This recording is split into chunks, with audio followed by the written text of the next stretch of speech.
বাড়ির পাশে আমাদের এই পুকুরটিতে কখনো সিরিয়াসলি মাছ চাষ করা হয়নি।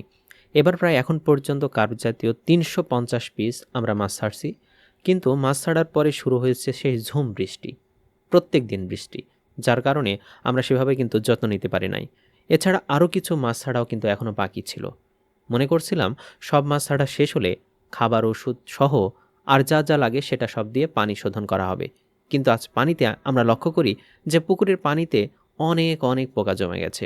এই পোকা কিন্তু মাছের অনেক পরিমাণ ক্ষতি করবে। এদিকে আকাশ প্রতিদিনই খারাপ করতেছিল, প্রায় প্রতিদিনই বৃষ্টি, তাই পোকা মারা ওষুধ দিতে আমরা পারতেছিলাম না। যার কারণে দিন দিন পোকা কিন্তু বৃদ্ধি পেতে থাকে পানিতে। এদিকে মাছ ছাড়াও কিন্তু আমাদের বাকি আছে। যাই হোক, আজ আবহাওয়া একটু ভালো ছিল, তাই ওষুধ দেওয়ার জন্য আমরা পুকুরে গিয়েছিলাম। প্রথমে যে আমরা সুন্দর করে পুকুরে যে পরিমাণ ওষুধ দরকার সেটা নিয়ে আমরা একটা পাতিলে ভালো করে পানি দিয়ে মিশিয়ে দিলাম। কিন্তু চারিপাশে যখন আমরা মিশাচ্ছিলাম দেখছিলাম যে পোকা উপর দিয়ে দৌড়াচ্ছিল। সব ওষুধ পানিতে মিশিয়ে এরপর আস্তে আস্তে সমস্ত পুকুরে হাত দিয়ে কিন্তু ছিটাতে হবে। শুরু করলাম ছিটানো। কিন্তু একটা ভুল হয়ে গেছে, মুখে মাস্ক পরা হয় না, কারণ আমরা মাস্ক নিয়ে যাই নাই। যার কারণে মাস্ক ছাড়াই পুরো পুকুরে আস্তে আস্তে সব ওষুধ দেওয়া শেষ করলাম।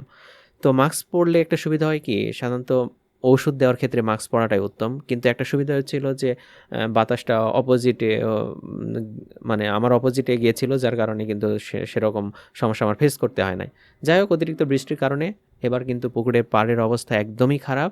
চারিদিকে মানে সবুজে ভরে গেছে, মানে পুরা পুকুরের পাড় টাড় যারা আছে সব কিছু কিন্তু মানে সবুজে ভরে গেছে, আগাছায় ভরে গেছে, এবং সেই সব পরিষ্কার করা এখন ফরজ হয়ে গেছে। কিন্তু অতিরিক্ত বৃষ্টির কারণে আমরা কিছুই করতে পারতেছি না।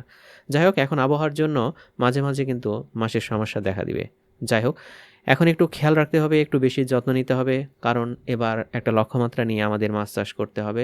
এর প্রধান কারণ হচ্ছে পুকুরের পাড় সামনের বছর যদি আমরা না বাঁধতে পারি, তাহলে এই পাড় রক্ষা করা কোনোভাবে সম্ভব না, নতুবা পাড় ভেঙে যাবে, এটা নিশ্চিত।